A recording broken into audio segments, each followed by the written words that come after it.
अस्सलाम वालेकुम स्टूडेंट्स।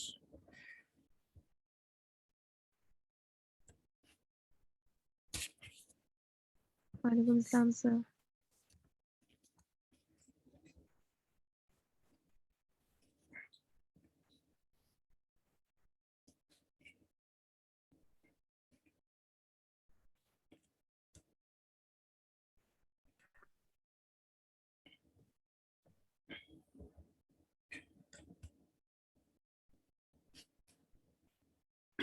अच्छा जी, लास्ट टाइम क्या हमने डिस्कस किया था?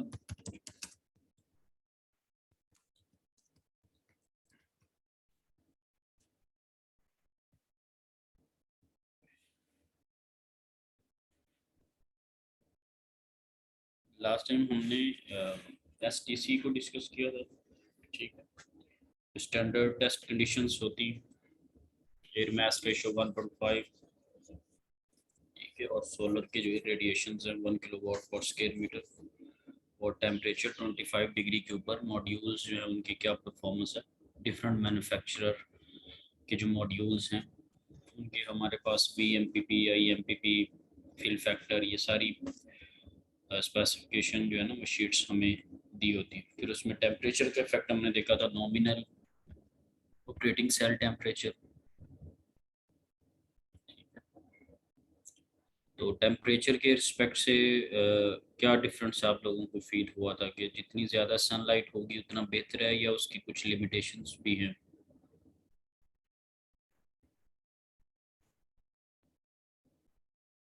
जी।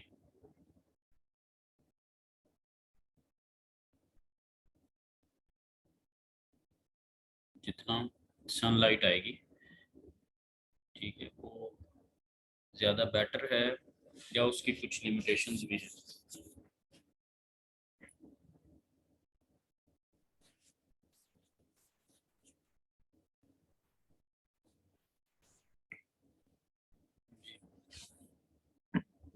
जो भी आपके व्यूज़ हैं आप लोग बताया करें, खामोशी की कोई चीज़ नहीं होती, ठीक है।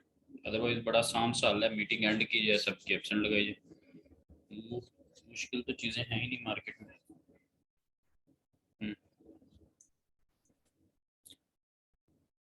टेम्परेचर जो आपके पास है वो जितनी ज़्यादा सनलाइट आती जाएगी उतना कुछ बेहतर है, या कुछ लिमिटेशंस भी हैं उसकी, या कोई कुछ चीज़ों का ख्याल करना पड़ता है टेम्परेचर की सेंस में?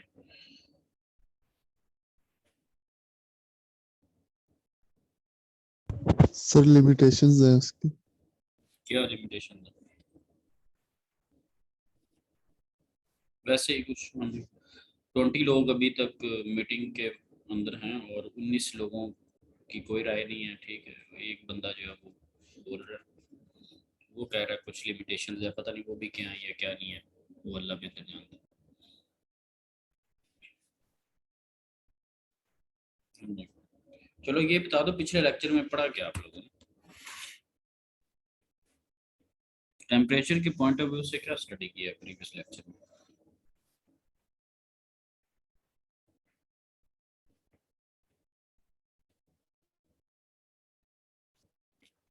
जी।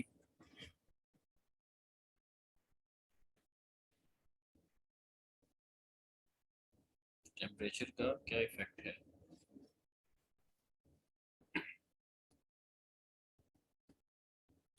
एहसन फयाज, अलीम नईम, अली शान चीमा, अली जेबराना। मुझे लगता है सेटिंग थोड़ी करनी पड़ेगी आप लोगों की, वैसे शायद आप ठीक नहीं होने लगे। आमना अख्तर, बिलाल अहमद, बिलाल हसन, फहद, अफसा काशिफ, मेहदी रिजवी, असद मेहदी, फारूक, सदाकत, समीर। हाँ जी, क्लास ज्वाइन करके बिस्तरे के अंदर चले गए। और समा, जैन, जुलैखा, जी कोई चक्कर नहीं, not applicable. This question is not applicable on this section. A wrong question has been asked by the resource person. We must apologize. Sir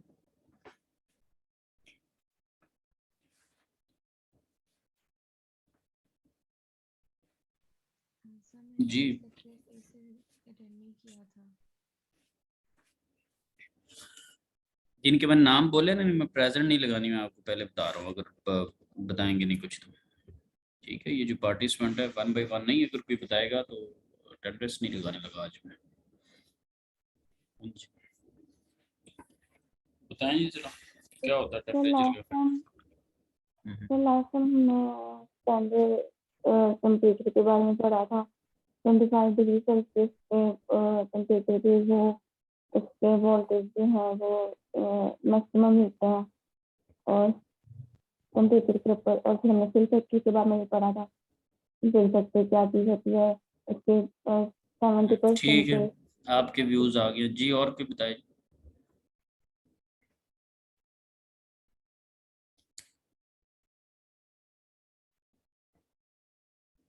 last lecture में टेम्परेचर के पॉइंट ऑफ व्यू से क्या चीज आप लोगों ने स्टडी की थी?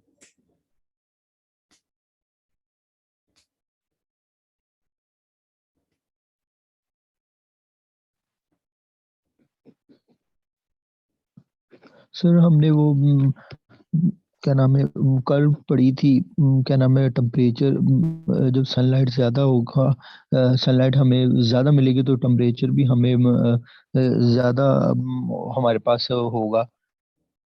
और इसके कर्व के बारे में पढ़ा था, करंट और वोल्टेज का हमने कर्व स्टडी किया था। और अच्छा ठीक है, क्या हुआ था स्टडी करके जी? और कोई बताए जी? बस टेम्परेचर के एस्पेक्ट से करंट और वोल्टेज के दरमियान देखा था कि टेम्परेचर कम या ज़्यादा करने से इसमें क्या डिफरेंस आ रहा है, इसके कर्व जी में जो वोल्टेज और कर्व दरमियान आ रही है। ठीक है, और जी कोई?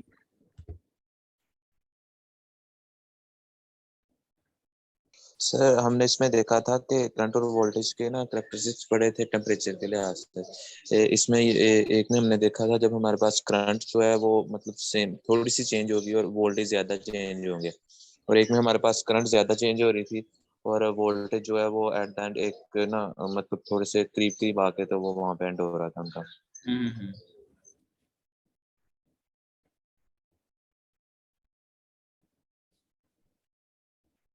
अच्छा जी, और कोई बताया जी? लास्ट टाइम क्या किया स्टडी, टेम्परेचर का इम्पैक्ट क्या था आईवी कर्व्स के ऊपर?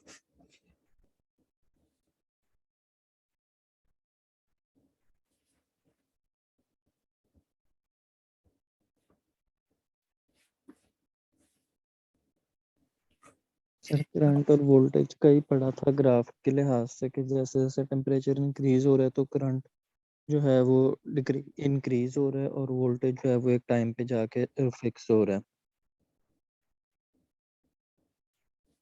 एक टाइम पे जाके फिक्स हो रहा है।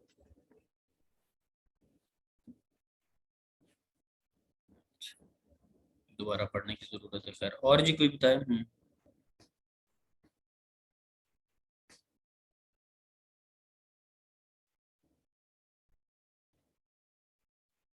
जी, और कोई स्टूडेंट?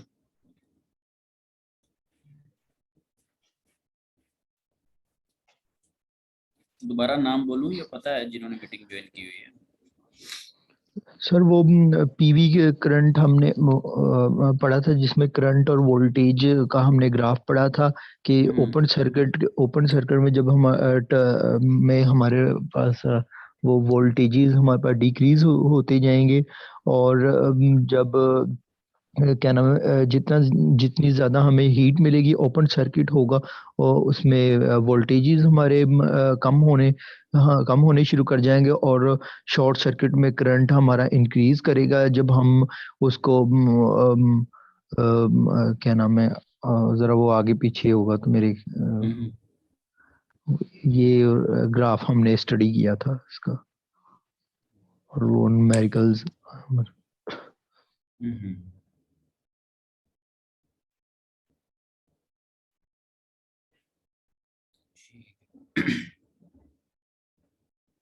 अच्छा, जिनको नहीं पता चल रहा था कि क्या कहना क्या नहीं, नीचे दो ग्राफ्स भी दिए हुए हैं और टेबल 5.3 भी दिया हुआ है। उसके रिस्पेक्ट से देखें कि पावर या वोल्टेज या करंट किस तरह डिक्रीज हो रहे हैं अगर आप 25 डिग्री सेल्सियस से ऊपर जा रहे हैं। प्रॉपर हमने एक न्यूमेरिकल भी नीचे किया है जिसके ऊपर हमने डिग्रेडेशन जो है वो कैलकुलेट भी की है। ये आपके पास कर्व्स भी मौजूद हैं, पिछले लेक्चर में सारा डिस्कस किए। अगर आप एज अ समरी नहीं बता सकते तो आप टिपिकल क्वेश्चंस को कैसे आंसर करें।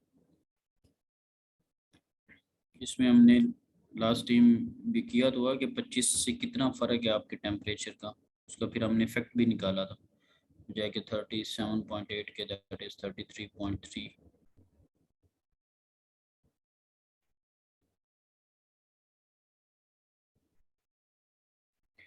अच्छा, लास्ट टाइम भी हमने शेडिंग को डिस्कस किया था, अभी भी थोड़ा सा डिस्कस करते हैं, फिर मैं आपको ना चैप्टर नंबर 6 की कुछ चीज़ें बताऊंगा कि डीसी से एसी कन्वर्जन कैसे होती है, उसका मैंने थोड़ा सा आइडिया देना, फिर आई विल ट्राई कि मैं गेस्ट स्पीकर के तौर पे किसी एक पर्सन को बुलाऊं तो वो आपको थोड़ा गाइड करेगा किसी और लेक्चर में। लेकिन उससे पहले मैं थोड़ा सा डीसी टू एसी कन्वर्जन्स के बारे में आज आपको बताऊंगा ज़रा एंड पे। तो अभी ऑन गोइंग हमारा जो चैप्टर 5 है उसी का हम स्टडी करें कि shading impact on IV curves. पीछे भी आपने देखा था कि जो शेडिंग इफेक्ट था सेल के ऊपर, शेड पड़ रहे थे, पीछे भी आपने देखा था। और क्या आपने प्रिकॉशनरी मेजर्स ली थी अगर कोई भी एक सेल शेड उसके ऊपर आ जाता है, शेडेड आ जाता है, क्लाउडी इन्वायरमेंट है अगर, तो आपने कुछ प्रिकॉशनरी मेजर्स ली और कुछ टॉपिक्स पढ़े थे उसके बिहाफ पे प्रीवियसली इस चैप्टर के अंदर। रिकॉल करेगा हमने क्या प्रिकॉशनरी मेजर्स ली थी, क्या हमने काम किया था ये शेडिंग का लास्ट टाइम, कोई आपके ज़हन से गुजरी हो कोई चीज़?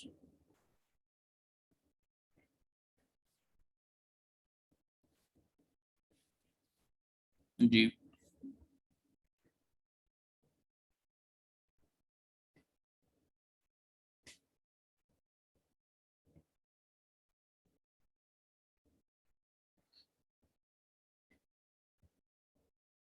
लास्ट टाइम शेडिंग अगर किसी एक सेल पे आ रही है तो उसका क्या इम्पैक्ट था?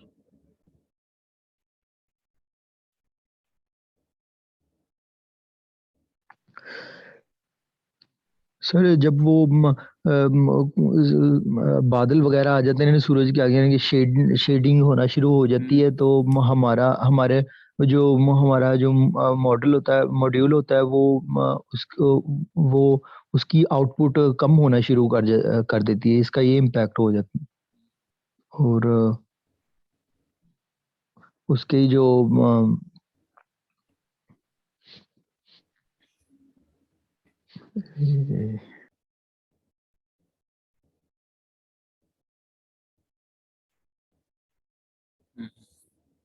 तो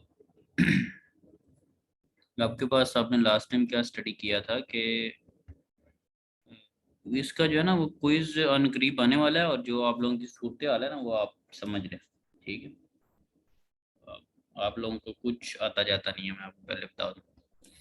तो आपके पास अगर सीरीज के अंदर मॉड्यूल लगा हुआ है, ठीक है, और उसके अंदर सॉरी सेल्स जो है वो सीरीज के अंदर है, तो अगर एक भी सेल जो है उसके ऊपर शेड आ जाता था तो आपने स्टडी किया था कि पूरे जो मॉड्यूल है उसका करंट जो था वो जीरो हो जाता था। फिर आपने RP और RS रेजिस्टेंसेस पढ़ी थी, ठीक है, पैरेलल रेजिस्टेंस, ठीक है, ताकि उसको एक पैरेलल पाथ प्रोवाइड कर दिया जाए, बजाय के वो इस शेडेड सेल में से होके गुजरे और सारा सीरीज करंट जीरो हो जाए, आप एक पैरेलल जो रेजिस्टेंस है वो यूज कर रहे थे।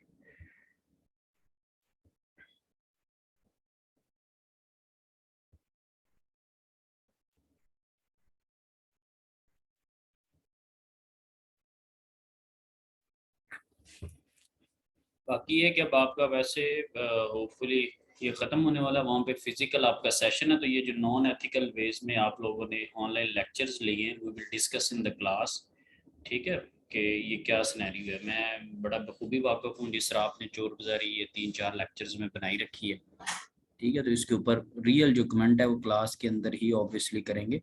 Then I will ask by everyone individually कि कौन क्या इनपुट देता रहा और कब कब ज्वाइन करता रहा, तो वो सारी चीज़ें हम वहाँ पे फिजिकली जो है ना वो डिस्कस करेंगे। 7th आप लोगों को सेमेस्टर है और आप लोगों को अपना क्लास अटेंड करने का बिहेवियर और पार्टिसिपेशन के टूल्स जो है ना वो देख लें। 28 पीछे भी तकरीबन 22 लोग थे, सबका मैंने नाम बोला और उसमें से 2 से 3 लोगों ने पार्टिसिपेट किया, ठीक है। ये कोई गेम नहीं खेली जा रही कि मैं लोगों के नाम रिकॉल करूं और आप लोग उस पर पार्टिसिपेट करें, ठीक है, और ना ही that is not my duty. School की क्लास नहीं हो रही कि आया जी जो है वो सबको कॉल करिए नाम और आप लोग आराम सुकून से बैठे हुए, ठीक है। Anyhow we will discuss it.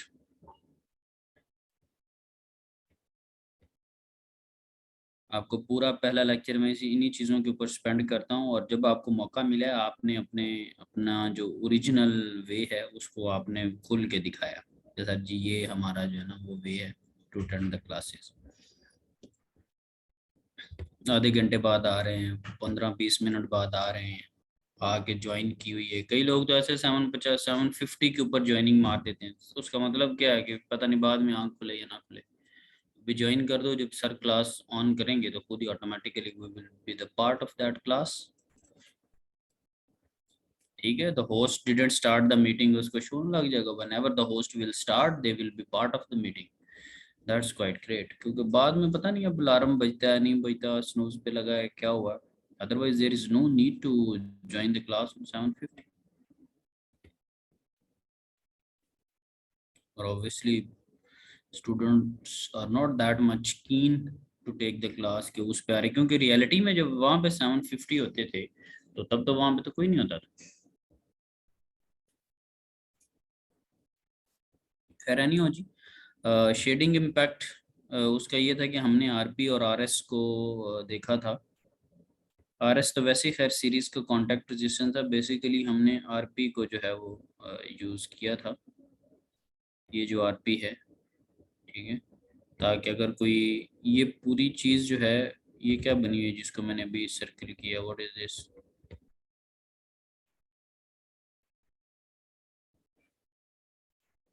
ये क्या चीज़। सर ये आरपी रेजिस्टेंस हमने पैरेलल में लगाया है। सर्कल काफी बड़ा है, just that is not across the RP. Biggest जो सर्कल है वो काफी सारी चीजें कैरी किया हुआ है। क्या है जी ये चीज जो मैंने बनाई हुई, RSRP, nth scheduled cell, ID, ये सारे को क्या कहते हैं।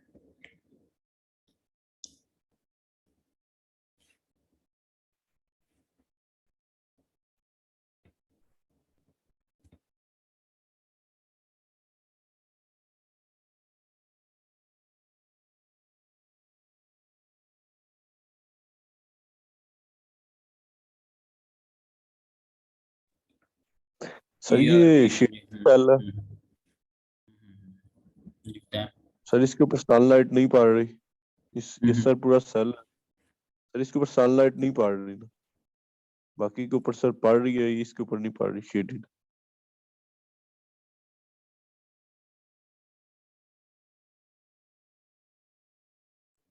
शेडेड को ख़त्म कर दिया, ठीक है, और शेडेड का चक्कर ही ख़त्म कर दिया। अब तो ये क्या चीज़ है, ये जो सर्किल किया हो सर,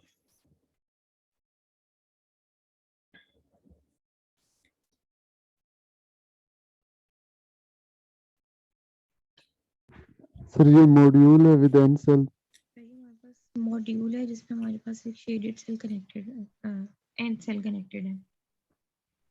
सर ये मॉड्यूल है। एन सेल का भी चक्कर ख़त्म कर देता हूँ, एन सेल भी ना आप कह सके। अब ये नहीं कह देना कि एक सेल है चलें सेल भी उड़ा देता हूँ। क्या है ये जी, ये जो सारा कुछ किया हुआ,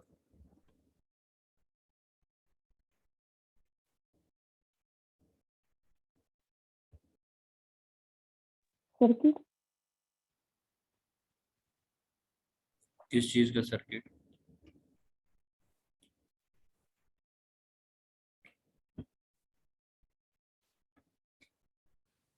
किस चीज़ का सर्किट है ये। मॉड्यूल तो का पैरेलल सर्किट पैरेलल और सीरीज का रेजिस्टेंस का सर्किट। पैरेलल और सीरीज का रेजिस्टेंस का सर्किट जो हमने सीरीज पार्ट को एक्टिवेट करने के लिए लगाना। इसका इक्विवेलेंट सर्किट है, हम्म पी सेल का इक्विवेलेंट सर्किट। ये पीवी सेल का एक इक्विवेलेंट सर्किट है इन द कॉम्प्लेक्स्ड फॉर्म, क्योंकि सिंपल फॉर्म के अंदर जस्ट करंट सोर्स होता है और डायोड होता है, ठीक है। कॉम्प्लेक्स सर्किट है जिसके अंदर आरपी और आरएस को भी आपने इंक्लूड किया हुआ, ठीक है, तो अब मैं क्वेश्चंस आप लोगों से कर रहा हूँ और आप लोग उसका आंसर भी कुछ ना कुछ कर रहे हैं और आप सारे अपने जवाब को चेक कर लें कि क्या स्टडी कर रहे हैं।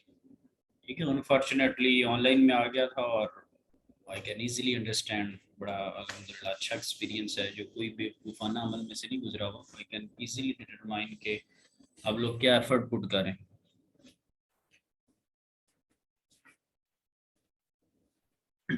तो ये बिल्कुल इन्होंने ठीक कहा है अफसाने कि ये पीवी मॉड्यूल जो है उसका इक्विवेलेंट सर्किट है, सॉरी एक पीवी सेल का मॉड्यूल भी इसको हम नहीं कहेंगे क्योंकि इसके अंदर हमने अभी तक मल्टीपल सेल्स को इंक्लूड नहीं किया है, जो मैंने सिर्फ हाईलाइट किया हुआ है। ये सिंपल एक जो पीवी सेल है उसका इक्विवेलेंट मॉडल है, ठीक है, और इन द कॉम्प्लेक्स फॉर्म है क्योंकि सिंपलेस्ट जो मॉडल है उसके अंदर आप जस्ट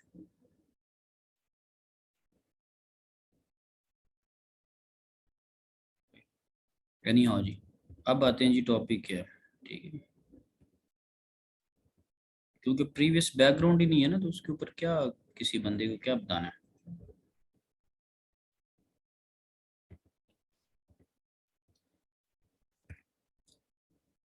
अब अगर यहाँ पर देखा जाए जो अब इस इन दोनों पिक्चर्स को देख लें आपके, इसमें क्या किया हुआ है उन्होंने, इसकी फिगर की कैप्शन पढ़ें और दोनों पिक्चर्स को देखें, नीचे कैप्शन भी मेंशन है, डायग्राम को देखिए, इसको एनालाइज करें कि आपको इस पे क्या फील होता है। Let's discuss it.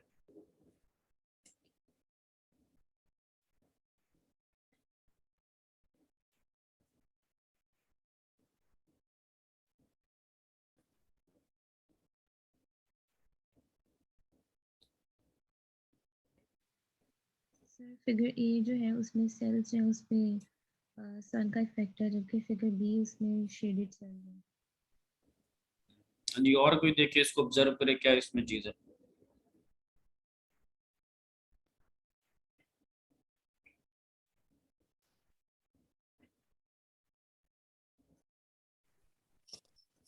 सर ए वाले में सारे जो सेल्स हैं वो सन के अंदर है, उससे रोशनी पड़ रही है, जबकि बी में जो अपर सेल है उसके ऊपर, टॉप सेल उसके ऊपर वो शेडेड है। ठीक है, ए में कह रहे हैं जी सारे सेल्स सन के अंदर है और सनलाइट को फेस करें। पिक्चर जो बी है उसमें जो उसका टॉप सेल है वो शेडेड है, यानी कि जो ऊपर वाला सेल है, just he is just assuming कि टॉप सेल जो है वो शेडेड है। तो इस बात पे ऑब्वियसली हम सारे इत्फाक करें। फर्दर इसका इफेक्ट क्या हुआ है पिक्चर में, इसका क्या इफेक्ट आपको नजर आ रहा है, यानी कि सर्किट के पॉइंट ऑफ व्यू से, इलेक्ट्रिकल इंजीनियर के पॉइंट ऑफ व्यू से क्या आप डिफरेंस देख रहे हैं यहाँ पर। सर जो सेल शेडेड है वहाँ शॉर्ट सर्किट करंट 0 हो गया। ठीक है, और सर उसी वजह से पैरेलल जो पीएन जंक्शन थी वहाँ पे भी आईडी 0 हो गया और उसको पाथ प्रोवाइड करने के लिए आर भी दिया हुआ है पैरेलल में, ताकि वो पाथ ना रुके बाकी सेल्स का। हाँ जी, बाकी क्या कमेंट्स है बाकियों के जी।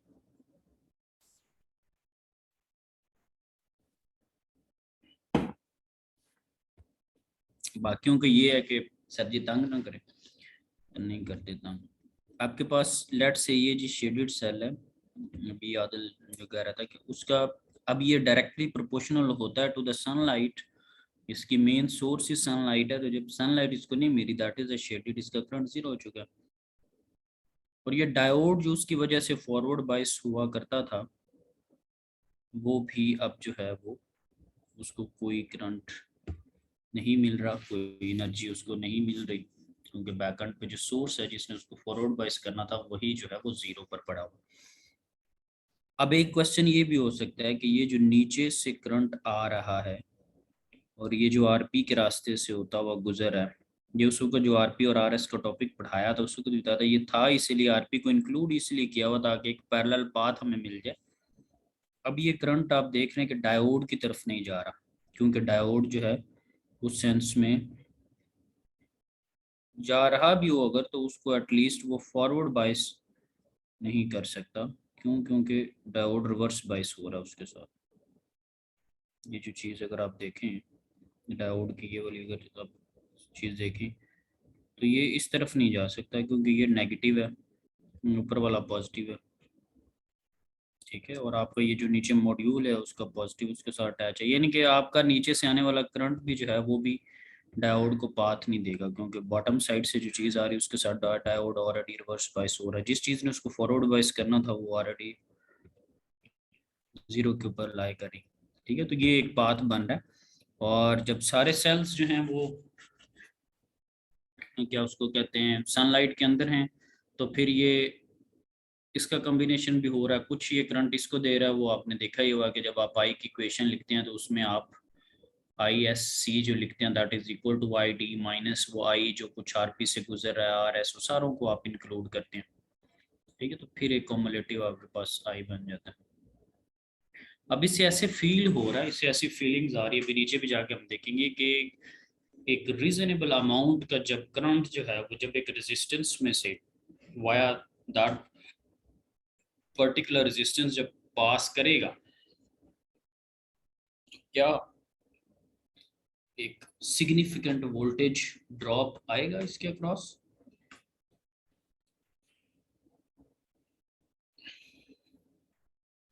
यस सर आएगा। Yes sir, voltage reduce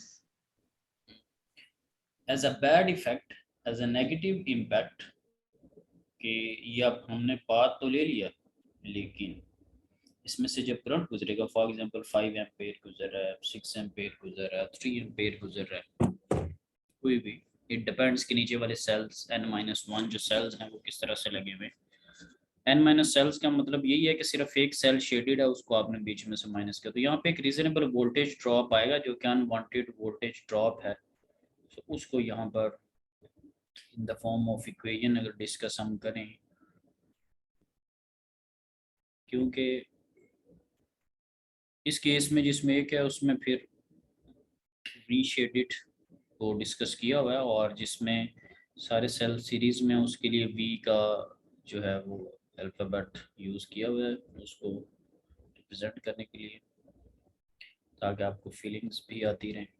so just read it out, ये पैराग्राफ में क्या लिखने की कोशिश कर रहा है, फिर we will discuss this equation. भी एक दफ़ा डायग्राम में मैं डिस्कस कर चुका हूँ, फिर मैं उसको कोरिलेट ज़रा करता हूँ। जस्ट रीड इट आउट के ये 5.25 equation और ये जो पैराग्राफ है कि consider the case when the bottom n-1 cells still have full sun, it still carry their original current I, so they will still produce their original voltage Vn-1.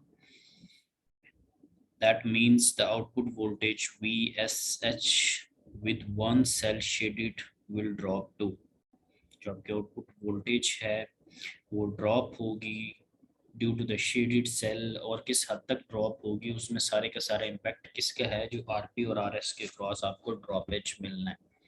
So we shade, अब जो output आपको मिलेगी Vn-1 का क्या मतलब है कि सारे सेल्स सिवाय एक सेल के जो कि शेडेड है, ठीक है, ऑल द सेल्स, उसमें से आपने माइनस किया हुआ वो वाला सेल जो कि शेड में आ चुका है, क्योंकि वो सेल तो आपको आउटपुट नहीं दे रहा। क्या ख्याल है, या उसको भी शामिल कर लिया जाए, सर। ये ठीक है, या उसको भी शामिल करना चाहिए? नहीं सर। करना चाहिए, ठीक है, क्योंकि वो आपको एनर्जी नहीं दे रहा। अगर आप उसको शामिल करना भी चाहते हैं तो उसने प्लस जीरो ही ऐड करना है ना, 0.7 plus 0.7 plus 0.7 plus zero, obviously that has no meaning at all. So ये नीचे से जो आपके पास एनर्जी आई डायग्राम में, ठीक है, अभी सर्किट डायग्राम जो थी, फिर मैंने आपको बता रहा था कि जब मैंने कहा कि एक सिग्निफिकेंट ड्रॉप होगा, तो जब इन सेल्स का करंट गुजरेगा आरपी और आरएस से होता हुआ, तो ये जो चीज़ है जिसके ऊपर मैं क्वेश्चन मार्क लगा रहा हूँ, ये तो एक तरह की आपके लिए अनवांटेड सी चीज़ है। क्या है ये, ऑब्वियसली उसको वहाँ पे रिड्यूस करेगी, इक्वेशंस भी हम देखेंगे, ठीक है, एग्रीड जी, ठीक है। अब नेक्स्ट में हम ज़रा मूव करते हैं, इसका भी मैं आपको ग्राफ्स भी दिखाऊंगा कि एक बड़ा सिग्निफिकेंट जो है ना वो वोल्टेज ड्रॉप होता है। Now let's read it out this one 5.26।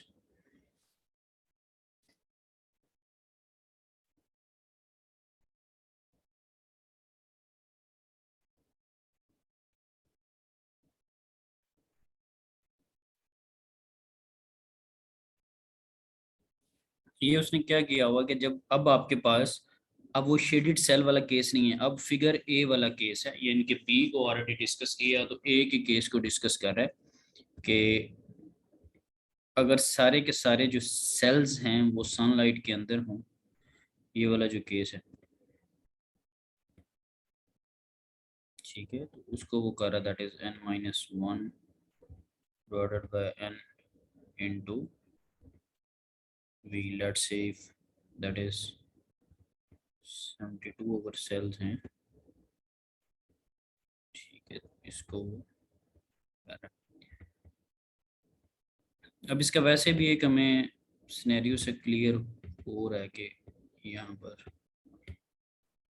क्या होगा। ये बिल्कुल एक नॉर्मल रूटीन की तरह सर्किट है, जस्ट इसको पिक्चर जो बी है वहाँ पे बेसिकली इम्पैक्ट डालना था पिक्चर बी को डिस्कस करने के लिए।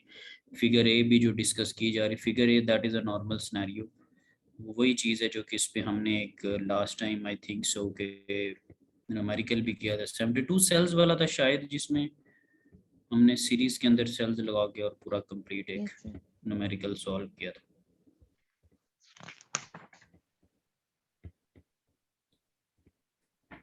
ओके जी, सो अगर if he is going to combine these two equations 5.25 or 5.26, so he will end up with 5.27, यानी कि Vn-1 की उसकी जगह कोई ना कोई एग्जैक्ट उसको वैल्यू तो डालनी है। जैसे मैं आपको बताने की कोशिश कर रहा हूँ कि सारे जो वोल्टेजेस हैं उनको आप ऐड अप कर लें, ठीक है। So just a second.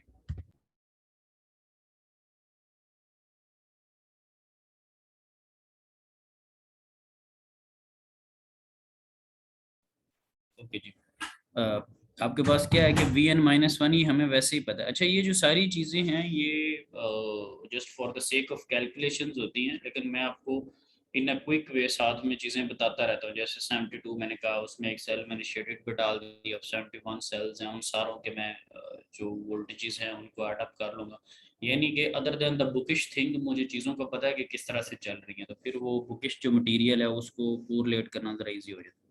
सो खैर Vn-1 को आप जिस वे से मर्जी उसको कैलकुलेट करें, और जब हम करेंगे सारा तो हमें एक रिड्यूस्ड जो है वो शेडेड इम्पैक्ट आएगा। अब यहाँ पे ऐसे फील हो रहा है जैसे कोई खास फर्क नहीं आएगा, लेकिन let's have a quick look इसके ऊपर, हम देखते हैं जरा। टीवी पे आप चेंज देखें कितना एक सिग्निफिकेंट जो है ना वो ड्रॉप आ रहा है यहाँ पे, ठीक है, कि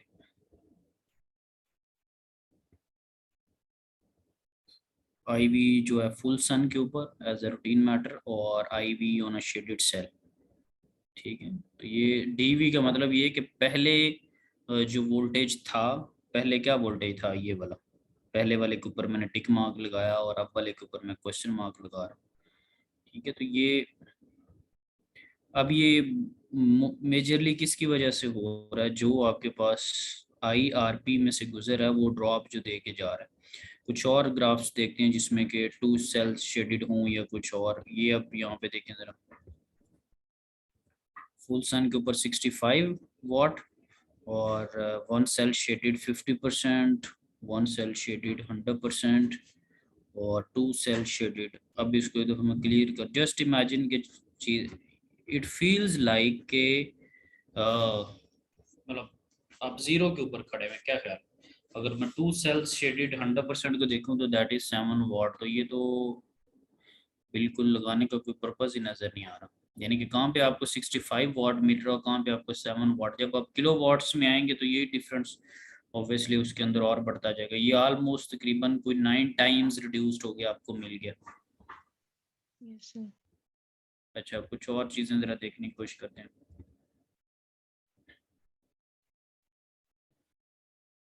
अच्छा, फिर इसमें ये होता है सम टाइम के बाईपास ना डायोड लगा दिया जाता है। ये बड़ी प्यारी सी एक पिक्चर बनी हुई है। अगर आप इफ यूर फीलिंग के जो सेल है, देखें अगर एक सेल जो है वो एडिशन कर रहा है 0.6 वोल्ट की, कितने की एडिशन कर रहा है, पॉइंट यही होता है ना, 0.6 0.7, क्या ख्याल है ऐसे ही, Yes, sir.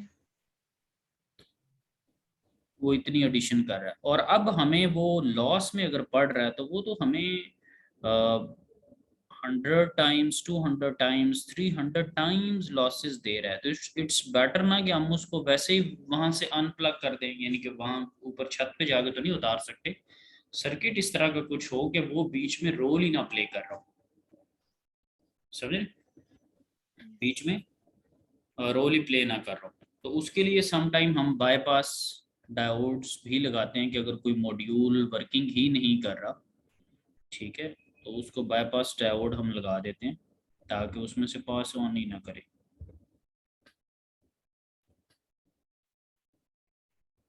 ठीक है, अब ये भी अगर आप देखें 3 bypass diodes each covering 1/3 of the cells in a module ना, इसमें उसने 3 लगा दिए डायोड्स इस तरह से कि उसने जो भी उसका मॉड्यूल था उसके उसने 3 सेट बना लिए, आप उसके साथ एक के साथ भी लगा सकते हैं। ठीक है, एक अल्टरनेट उसने उसको पाथ भी दे दिया, यानी कि यूं वापस को नहीं आना, सीधा सीधा जो वे है उसी के थ्रू आपने करते जाना है।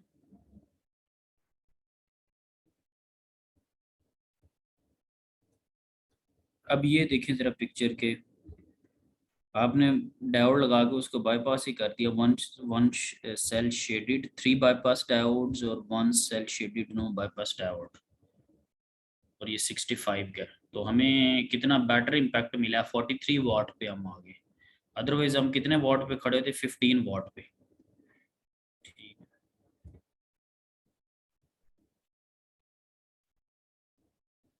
ये यहाँ पे और ज़रा क्लियर होगी, ये काफ़ी अच्छी चीज़ बनी हुई है। इस फिगर को देखें, इसके ऊपर अभी कमेंट्स बताएं, जैसे थोड़ी बहुत आपकी इज्जत अफजाई की है तो क्लास पार्टिसिपेशन आने लग गई है, शायद we are quite used to कि हमारी तारीफ होती रहे। हाँ जी, अब ये फिगर 5.50 को देखें और इसके ऊपर अभी हम कमेंट लेते हैं आपसे। ये बड़ी सेल्फ एक्सप्लेनेटरी पिक्चर है, ये बस मोहताज है आपके कमेंट की ना। फिगर 5.50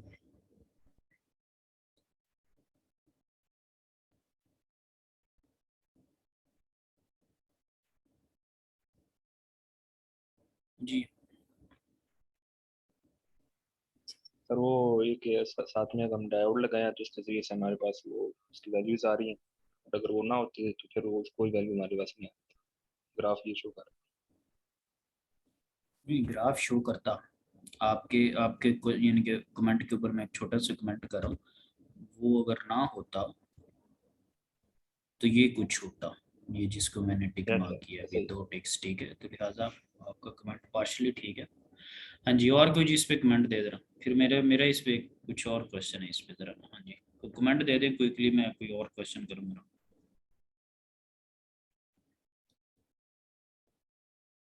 जी हाँ जी, बता दें जरा, मैं अपनी तारीफ वापस लेता हूँ जो अभी भी की है, आप जल्दी से बता दें दोबारा, आप ओरिजिनल पॉइंट पे वापस आ रहे हैं। जी, इसको बताया जरा कि ये क्या क्या हो रहा है, फिर मैं इस पे क्वेश्चन।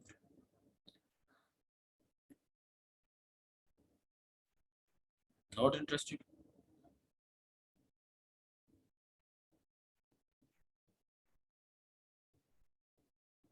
नाम बोलूँ लिस्ट में से देख के या बता देंगे कोई है? सर इसमें ऊंचा बोले जरा। हाँ, करंट डाइवर्ट हो रहा है और हाँ जी, अरून जफर, मतीन, हमजा जावेद, हमाद हसन, बिलाल अहमद, अली ज़ेब, अलीम नईम, एहसन इस्लाम, अब्दुल वहाब। हाँ जी, सुफियान, समीर आरिफ, सामा मसूद, नताश, फहद, मेहदी रिजवी, सर मियाँ जुनेद। हाँ जी, नासर तंग करें जी सर।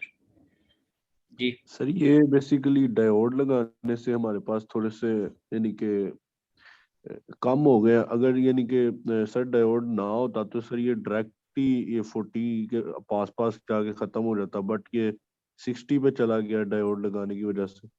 अच्छा चलें, ठीक है, एक एक इम्पैक्ट इसका देखते हैं। Let's clear all this comments.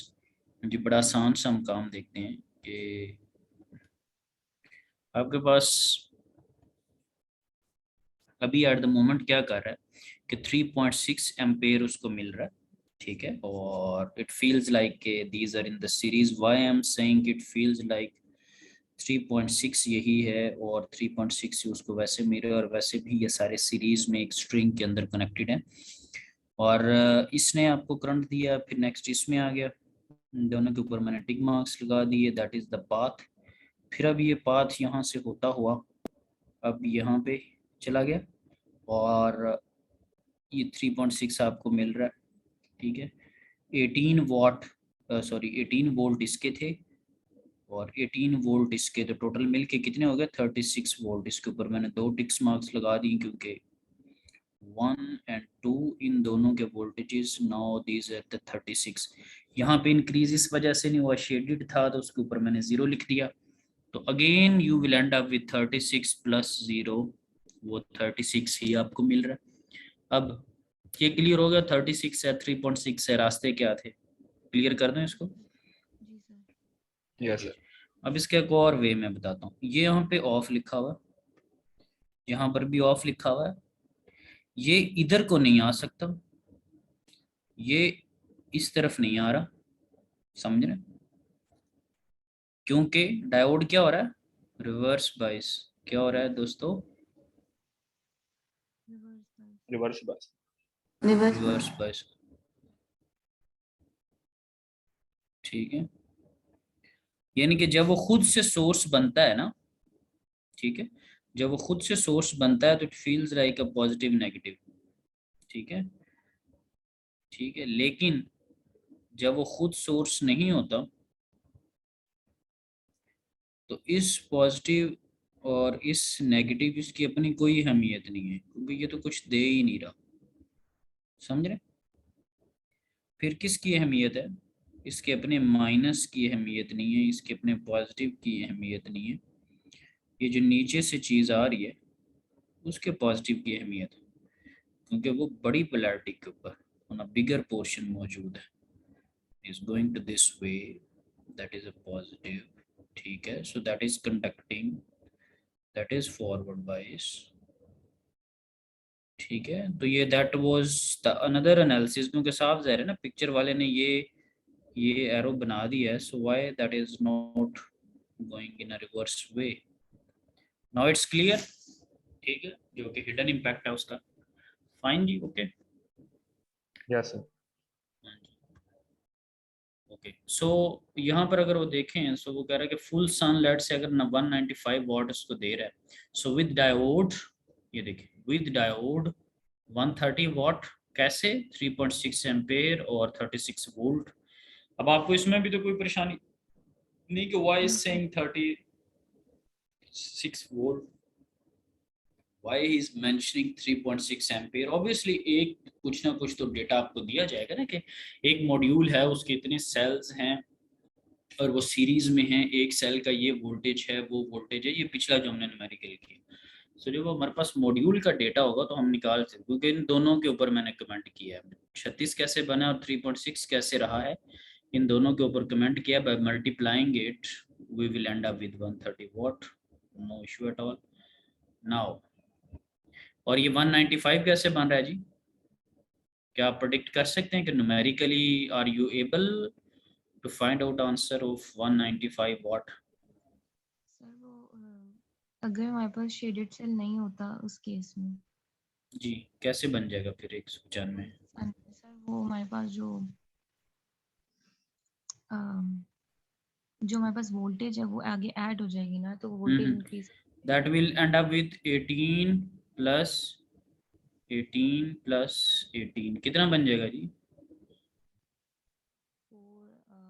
44 is it will be 54? Is it, या कुछ और बन जाए? नहीं 64 54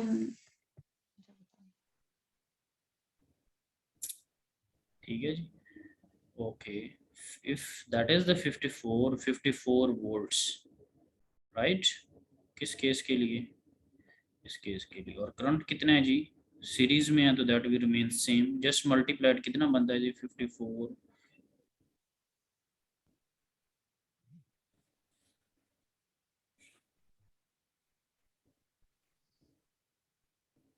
194.4 दे आर सेइंग कि 194.4, ठीक, 194 पॉइंट समथिंग, दैट इज 195 वाट, ठीक है। सो इस तरह से आप कुछ ना कुछ चीज़ें जो हैं वो करके, ये जस्ट आपका स्ट्रॉन्ग एनालिसिस ही है। इसको देखें ज़रा, मैक्सिमम पावर पॉइंट ट्रैकर के अंदर ये कुछ चीज़ ऑब्जर्व करने की कोशिश करें, ये क्या है। अब ये तो एटलीस्ट आपने मुझे बताना है, क्योंकि अब आप नॉलेज वाइज काफ़ी अच्छी पोजीशन पे हैं, अगर आप सुन रहे थे तो, ठीक है जी। Without blocking diodes and with blocking diodes, what's the difference?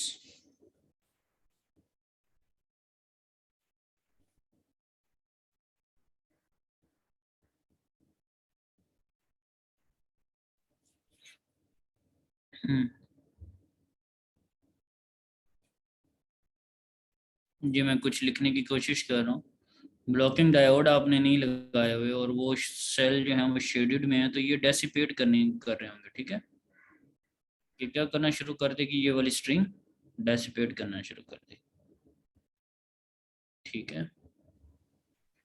इस पे क्रॉस मैं इसलिए लगा रहा हूँ अनवांटेड सिचुएशन की वजह से। अगर आपने ब्लॉकिंग डायोड्स लगाए हुए, ठीक है, तो जो डेसिपेट करना चाह रही है वो डेसिपेट नहीं कर सकती, क्योंकि ये डायोड क्या हो जाएगा, रिवर्स बाइस में है ना। अगर इधर से कुछ चीज आ रही है तो ये डायोड क्या उसको जाने देगा, I3 वाला, ये डायोड जिसके ऊपर मैं सर्कल लगा रहा हूँ, क्या ये नीचे को आने देगा किसी चीज को? नहीं आने देगा। ये वाला जो है इसको ब्लॉक करेगा। अगर ऊपर से कुछ चीज यहाँ पे दाखिल होने की कोशिश करेगी, that will be the reverse bias, that will be the open circuit, that's why we have a zero current. और तो क्या ये अगर डायोड इसके लिए फायदा दे रहा है जिस पे मैंने टिक मार्क लगाई है, तो क्या इनके लिए नुकसान तो नहीं दे रहा? ये जो दो के ऊपर मैं अब टिक मार्क्स लगा रहा हूँ 1 और 2, नीचे से जो चीज आ रही है, नीचे से जो करंट आ रहा है वो डायोड फॉरवर्ड बाइस हो रहा है, यहाँ पे भी फॉरवर्ड बाइस हो रहा है। तो यहाँ पर आके आप देखें डेसिपेशन की सेंस नहीं है, यहाँ पर वो जो है वो डेसिपेट उल्टा करना शुरू कर, ठीक है। तो ये ब्लॉकिंग डायोड्स जो हैं वो आपने मॉड्यूल्स के साथ लगाए हुए हैं, वो सेल्स के साथ भी लगाए हुए हैं। किसी जगह पे क्या करें किसी, तो it's up to the manufacturer कि वो किस वे में जो है ना वो कॉन्फ़िगरेशंस कर रहा है, ठीक है। क्लियर है जी? Yes sir. एक डायोड वैसे अगर आपके पास जो है वो कभी कोई पैनल को देखने का मौका मिले तो उसके बॉटम साइड पे देखिएगा कि वहां पर जहां से पॉजिटिव और नेगेटिव उसकी पिन्स निकल रही होती हैं, ठीक है, वहां पर भी एक डायोड लगा होता है। यानी कि जो पैनल है पॉजिटिव नेगेटिव जो उसके टर्मिनल दिए हैं वायर्स, वहां पे भी एक बस डायोड लगा होता है। और कभी देखने का मौका मिले तो जस्ट सर्च इट आउट कि वो क्यों वहां पे लगाया और कौन सा वो जो डायोड है वहां पर लगा हुआ है। क्योंकि जब आप एक मॉड्यूल बनाएंगे तो उसकी पॉजिटिव और नेगेटिव वायर्स तो निकालेंगे ना जब सोलर पैनल होगा जो, जी सर। क्योंकि उसको बैटरी के साथ कनेक्ट करना है या डायरेक्ट लोड को देना है। Yes sir. अच्छा जी, मैं आपको एक चीज दिखाता हूँ जरा अच्छे वाली। अच्छा, इसकी चीजें मैं पढ़ाता रहूंगा चैप्टर 5 की इन पैरेलल। कोई आपको एक अच्छी सी एक चीज दिखाता हूँ, क्योंकि ये थी छोटे छोटे मॉड्यूल्स। जो चैप्टर 6 है उसको इन पैरेलल थोड़ा थोड़ा बताया करूंगा डेली, ताकि जब मैं वो आपको बताया कि जब मैं गेस्ट स्पीकर के तौर पे कुछ चीज़ें अरेंज करूं तो वो ऑलरेडी थोड़ा सा आपको पता भी हो ना। फोटोवोल्टिक सिस्टम, ये जो वर्ड है फोटोवोल्टिक सिस्टम और ये जो चैप्टर 5 की हम चीज़ें पढ़ रहे थे, आपके ख्याल में इसमें क्या फ़र्क आपको लग रहा है wording wise? That is a photovoltaic system, और पिछले में और इसमें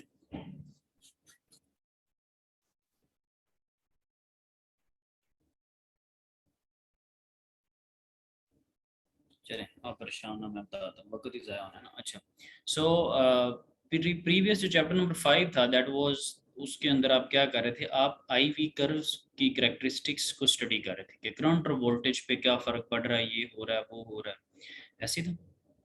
और चैप्टर 6 पे आप क्या कर रहे हैं, that is a photovoltaic system, that is a complete system.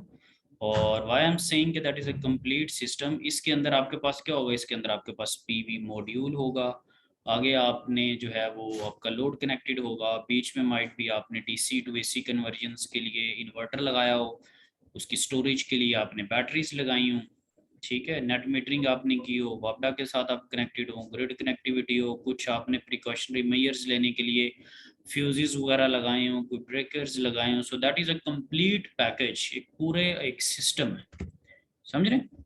हो सकता है किसी ने ग्रिड के साथ कनेक्ट किया हो, मोस्टली लोगों ने नहीं भी ग्रिड के साथ कनेक्ट किया होता। ग्रिड के साथ मतलब यानी कि वापडा के साथ उसकी कनेक्टिविटी, जस्ट वो बैटरीज लगा के कॉम्बिनेशन को यूज कर रहे थे। बात समझे दोनों चैप्टर्स में क्या फर्क है भाई? Yes sir. ये एक तरह चीज देखिए, व्हाट इज दिस, ये जी ये देखिए ये क्या है, आपके घर में इसको देख के बिजली आई है या नहीं आई, देखें जरा ये क्या चीज लिखे।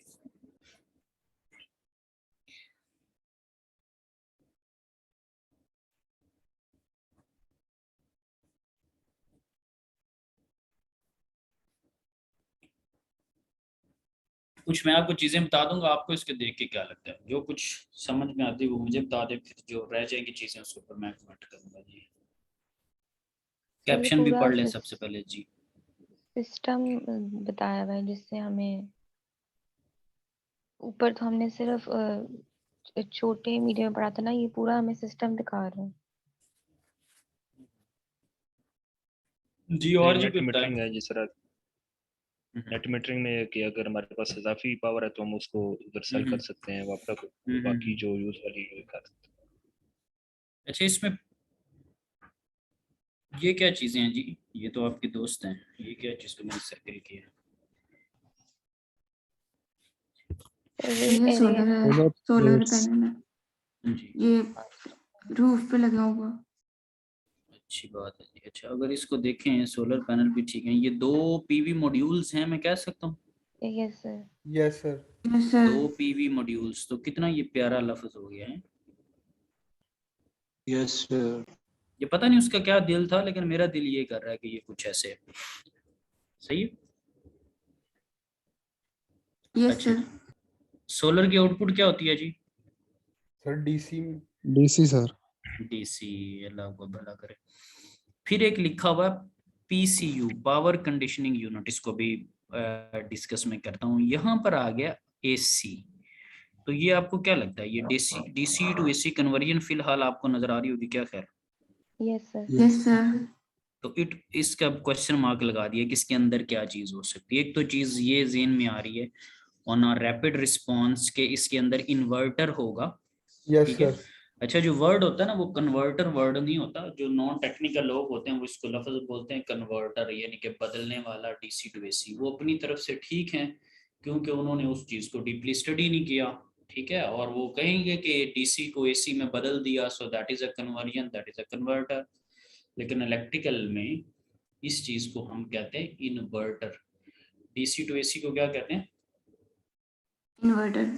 इन्वर्टर। जो वो काम कर रहा होता है, यानी कि जो डिवाइस ये काम कर रही है उसको इन्वर्टर कह रहे हैं। वैसे तो obviously that is a inversion या कन्वर्जन है, एक फॉर्म से दूसरी फॉर्म में, लेकिन जो डिवाइस वो काम कर रही होती है उसको हम क्या कहते हैं? Inverter. So that is a clear difference, make sure. और इसमें क्या हो सकता है, क्योंकि इसकी जगह फिर वो इन्वर्टर ही लिख देता, उसने हमें परेशान कर दिया है कि पावर कंडीशनिंग यूनिट लिख दिया। क्या ख्याल है? सिंपली यहाँ पे मेंशन करता है इन्वर्टर और हम खुश हो जाते। So let's read it out.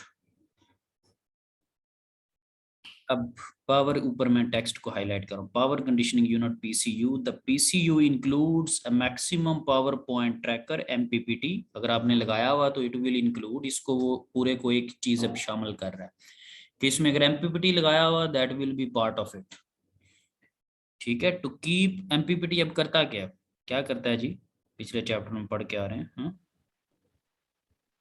Maximum power point tracking, जहाँ पे आपको मैक्सिमम करंट और वोल्टेजेस मिल रहे हैं, ठीक है। और काम क्या कर रहा है जी? एक तो एमपीपीटी का काम कर रहा है, दूसरा ये है कि as well as an inverter to convert DC to AC, ठीक है। तो एक एमपीपीटी उसके अंदर पार्ट हो सकता है और एक उसके अंदर जो है वो इन्वर्टर। इन्वर्टर तो मस्ट है ना, दैट इज श्योर शॉर्ट के इन्वर्टर होगा, ठीक है। पता चल गया जी पीसीयू में क्या चीजें हैं। ठीक है, yes sir. Okay, you will end up with AC. ठीक, अब आपने एसी आपको मिल रहा है, ठीक है, आपने क्या काम किया हुआ, ये टू वे आपने अपने घर के जो साथ है ये दैट इज योर होम, ठीक है, और अब टू वे मीटरिंग आपने की हुई है। टू वे मीटरिंग को क्या कहते हैं जी, नेट मीटरिंग।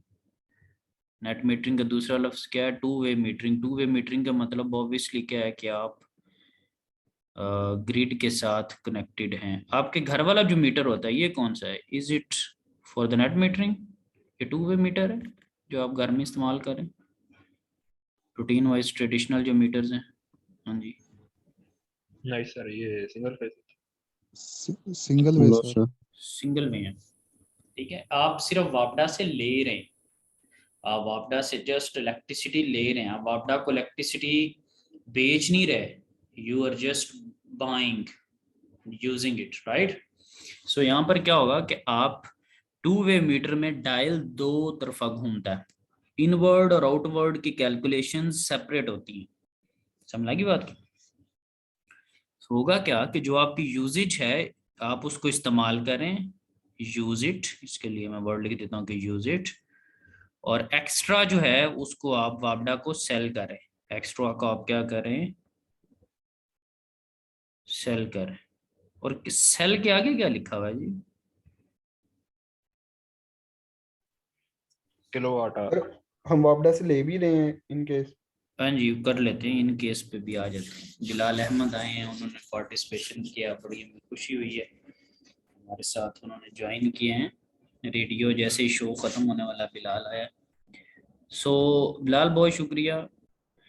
सर वो मेरे माइक बातें का इशू था, अभी रिजॉल्व किया है। माशाल्लाह, अब तो इतना क्रिस्टल एंड क्लियर है कि जैसे फीस सेंटर से अभी अभी ला रहे हैं और अभी तो दुकानें नहीं खुली होंगी। ठीक है, इसमें लग रहा है कहीं से कि माइक का इशू है, कहीं से भी नहीं लग रहा, नीयत का इशू हो सकता है। चलें जी, ये देखें जरा इसके ये क्या, ये एक्स्ट्रा पावर आपने उनको सेल कर दी। ये मैंने वर्ड बोला, पता नहीं मैंने सही बोला या नहीं बोला, ये क्या मेरा वर्ड ठीक है, मैंने कहा जी एक्स्ट्रा पावर उनको सेल कर दी, तो ये किलोवाट आवर क्या चीज़ है और मेरे वाला क्या फिक्रा, ठीक है जीतता है। किलोवाट क्या आवर सर, क्या सही चीज़ होती है, सर ये हमारा यूनिट होता है जिसमें हमें सर पावर ये किस चीज़ का कंजप्शन, यूनिट है। सर पावर कंजप्शन का। अच्छा, और जी बताएं जरा इस पे। सर जिसमें हमारी इलेक्ट्रिसिटी बिल कॉस्ट जो हम अब निकालते हैं सब वो बताएं किलोवाट जरा, आवर सही में कह रहा है ये, मैंने ठीक फिक्रा बोला है, एक्स्ट्रा पावर वर्ड बोला है मैंने, और किलोवाट आवर इससे लग रहा है वर्ड ठीक है गलत है। सर वैसे बाकी क्लास किलोवाट में अपेरेंट पावर।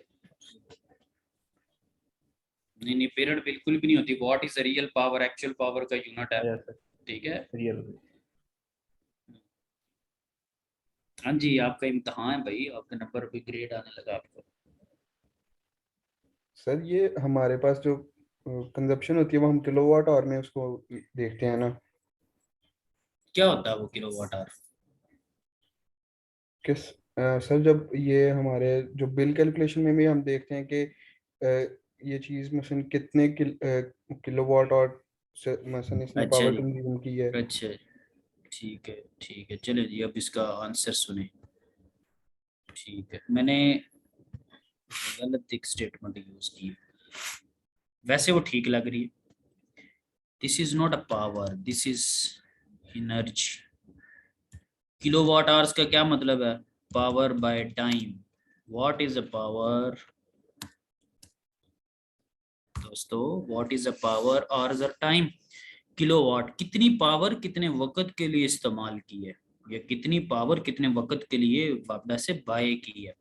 आपका बिल भी जो होता है उसके अंदर एनर्जी कैलकुलेट हुई होती है कि कितने घंटे और कितनी पावर इस्तेमाल की है, क्योंकि बल्ब जो है वो अगर उतने घंटे चलाएं, इस्त्री भी उतने घंटे ही चलाएं, तो बल्ब की जो पावर है वो कम होती है, तो एनर्जी की कैलकुलेशंस कम बनेगी।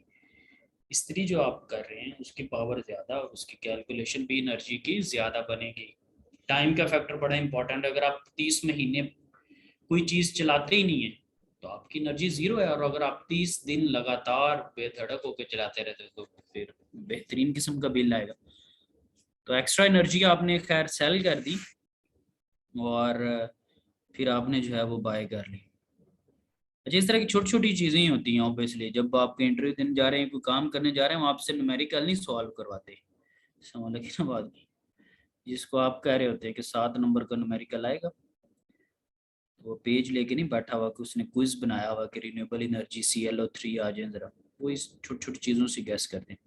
अब अगर लेट से नाइट का टाइम है या खैर दिन भी है, तो आप पूरे का पूरा वाट अगर सोलर पैनल से ले भी रहे हैं तो आपको यानी कि 100% भी दे रहा है, माइट भी आपके घर का लोड हो 4000 वाट और आपको सोलर पैनल आपने 2000 वाट का लगाया, तो स्टिल आपको 2000 वाट जो वापडा से बाय करना पड़ेगा। या नाइट के टाइम पे तो कोई सोलर नहीं है और बैटरी बैकअप्स तो इतने होते ही नहीं है, या आपने बैटरी बैंक्स बहुत बड़ा लगा, तो वहां पे आपको क्या करना पड़ेगा, उनसे खरीदना पड़ेगा, बाय करना पड़ेगा। ठीक है, तो आपकी बाय की अलग कैलकुलेशंस हो जाएंगी, सेल की अलग हो जाएंगी। बाय तो हम वैसे भी कर रहे हैं ना, इसलिए बाय पे इतना कमेंट नहीं कर रहा, बाय तो हम कर रहे हैं ना, ये रूटीन भी बाय ही कर रहे हैं हम। ठीक है, वी आर बाइंग। फिर ये एक और है, इसको भी जरा डिस्कस करते हैं। मैं पहले आपको बाइंग और सेलिंग पे जाके कुछ चीजें थोड़ी सी दिखाऊं जरा।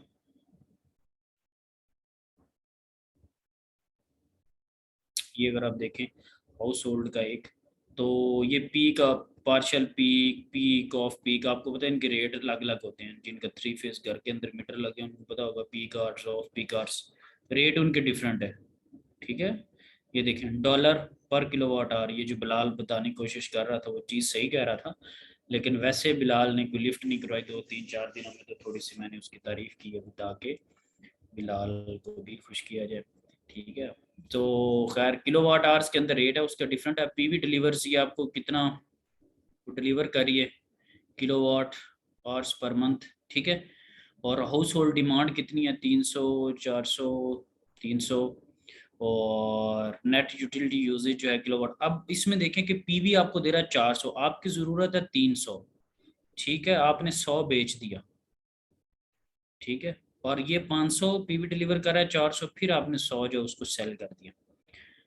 पीवी डिलीवर्स इवनिंग में आपकी ज़रूरत है 100, सॉरी पीवी आपको डिलीवर कर रहा है 100। ठीक है, इवनिंग ऑब्वियसली ड्यूरिंग द सन वो सारा वो सिस्टम जो कुछ भी है, और 300 आपकी डिमांड है। आप देखें ना शाम को कम होगी ना, 400 सुबह थी, दोपहर को 500 थी, शाम के करीब करीब यानी कैसर के असर टिल इवनिंग, मतलब हम जस्ट गैसिंग, उसने तो नहीं कहा हुआ कैसर टिल मतलब यानी कि मगर। सो आपके पास 100 रहेगी, 200 अब आप वापडा से बाय कर रहे हैं, समझ रहे, 200 वापडा से बाय कर। अब ये बिल टोटल जो है वो आपका मंथली जो टैरिफ है वो आपको दिया हुआ। ठीक है, अब उसके अंदर अगर आप देखें तो ये 17, 27 और 20, ये 20 जो है वो it feels like you are buying, और ये 17 और 27 ये आप उसको सेल करें। ठीक है, तो ये आपके पास जो है वो ऑलमोस्ट $44, और ये जो है वो $20 आपने उसको देने हैं, तो 24 जो है वो आप इट फील्स लाइक प्रॉफिट वाला सिनेरियो जो है वो आपको बन रहा है। ठीक है, तो ये एक वे है कि किस तरह से अब ये जो क्या उसको कहते हैं यूटिलिटीज प्रोवाइडर हैं जैसे वापडा है या कोई भी बाहर में, तो ये इनकरेज करते हैं कि लोग ये लगाएं सारा कुछ।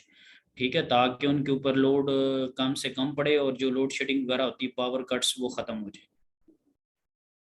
ठीक है, पावर कट्स वगैरह क्या हो जाए जी, ख़त्म हो जाए। ठीक है, तो ये आई होप सो कि आज कुछ थोड़ी बेहतर तस्वीर आपको नज़र आई होगी। चैप्टर नंबर 5 के अंदर आपने क्या पढ़ा कि आपने इन डिटेल आई हुई कैरेक्टरिस्टिक कर्व्स को पढ़ा था। ठीक है, और यहाँ पर जो है वो आपने एक पूरे सिस्टम के तौर पर। ठीक है, तो इसी तरह इन पैरेलल मैं थोड़ा सा आपको चैप्टर 6 के बताऊंगा ताकि थोड़ी सी प्रैक्टिकल चीज़ें बीच में इन्वॉल्व होती है। Chapter 5 it feels like a numerical variant, ये फोटोवोल्टिक जो सिस्टम है that is more inclined towards the जो है वो एक्चुअल सिस्टम, तो ये चीज़ें ठीक रहेंगी। सही है, फिर क्योंकि कोई प्रैक्टिकल जब मैंने एक्सपोजर लेने के लिए जैसे on end of I am saying कि जब फिर कोई आपको बताएगा कि ये इन्वर्टर है या क्या है, तो वो फिर आपको पता चल जाएगा। और मार्केट में जब आप इन्वर्टर खरीदने जाते हैं ना, ये देखें DC टू AC, तो उसकी ना रेटिंग्स होती हैं सर्टन। ठीक है, कि ये कितना कितने एम्पेयर्स का है, वोल्टेज क्या है, क्या है, क्योंकि आपको पता है आपके मॉड्यूल्स कितने कितने के, तो फिर हो सकता है कि आपको मल्टीपल इन्वर्टर लगाने पड़ जाए। समझ रहे ना, एक उतने का नहीं भी अगर आ रहा तो आपको मल्टीपल इन्वर्टर लगाने पड़ जाएंगे। अभी आगे हम ये भी डिस्कस करेंगे कि डीसी टू एसी जब कन्वर्जन करते हैं तो लॉसेस भी होते हैं, सारी की सारी डीसी से एसी में नहीं शामिल हो जाती। ठीक है, तो अब यानी कि बड़ी अच्छी चीज़ें हैं, वो उसको प्रैक्टिकल वे में भी हम देखा करेंगे। बाकी जहाँ पे मैं अपना लेक्चर एंड करता होता हूँ, मुझे बड़े अच्छी तरह पता है कि मैंने कहाँ पे लेक्चर छोड़ा और कहाँ से मुझे आगाज़ लेना है, यानी कि इसमें कोई गोलियाँ नहीं है। ठीक है, जहाँ पे मैंने छोड़ा फुली अवेयर। मैं आपसे जस्ट थोड़ा आपको इंक्लूड करने के लिए पूछता हूँ कि जी लास्ट टाइम आपने क्या पढ़ा था, ताकि पता लगे कि जाग भी रहा है या नहीं जाग रहा। अदरवाइज मेरी अपनी जिम्मेदारी मुझे बड़ा अच्छे से पता है, so I don't need to take यानी कि योर वर्डिंग्स के हम कहाँ पे थे। लेकिन जहाँ पे हमने छोड़ा होता है वहीं से हम स्टार्ट करेंगे। ये सारी पिक्चर दिखाने का ये मतलब नहीं कि सारा कुछ हमने पढ़ लिया है, ये सारा कुछ दिखाने का मतलब एक ओवरव्यू देना है। ठीक है जी, so that's all about today, और इंशाल्लाह see you soon in the coming lecture जी। कोई क्वेश्चन है in a quick way so you can ask, otherwise we have done it. Sir वो असाइनमेंट सबमिशन आज ही है। असाइनमेंट सबमिशन, कितने प्यारे प्यारे क्वेश्चन आप कर रहे हैं, बना लिए? यस सर, तकरीबन हो गई थी। हाँ ठीक है, ठीक है जी। सर थोड़ा आप उसको इसको एक्सटेंड कर दें सर टाइम्स का। पीछे क्या किया था, पिछला जो टाइम था वो टाइम खींचा हुआ था। नो सर वो थोड़े से रहता है असल में। तो थोड़ा सा करें, क्या क्या हो जाएगा सर। हाँ मुकम्मल करें उसको, इंशाल्लाह देखते हैं। ठीक है जी, हाँ जी ठीक है, सर टर्निटिंग का आप अकाउंट आज बना देंगे? बन जाएगा। ये शायद क्वेश्चन का मैं आंसर नहीं करना चाह रहा खुद से। अच्छा ओके सर। हाँ जी, टर्निटिन का बना हुआ अकाउंट मेरा वैसे। मतलब हाँ मैं जी, क्लास वहाँ पे ताकि हम हाँ ठीक है सर ओके। सही है। चले जी अभी देखते हैं। ठीक है, आपकी क्यूरी है मेरे पास, मैं इसको समझ सकता हूँ कि आप क्या कहना चाह रही हैं। सो ठीक है, इंशाल्लाह I will inform you via email. ठीक है, LMS से जो okay sir. Self generated emails आती हैं उस पर मैं इन्फॉर्म कर। ठीक है जी सर। ओके ठीक हो। हाँ जी, आती है LMS से। हाँ जी ठीक है, ओके जी, अल्लाह हाफिज़। अल्लाह हाफिज़। अल्लाह हाफिज।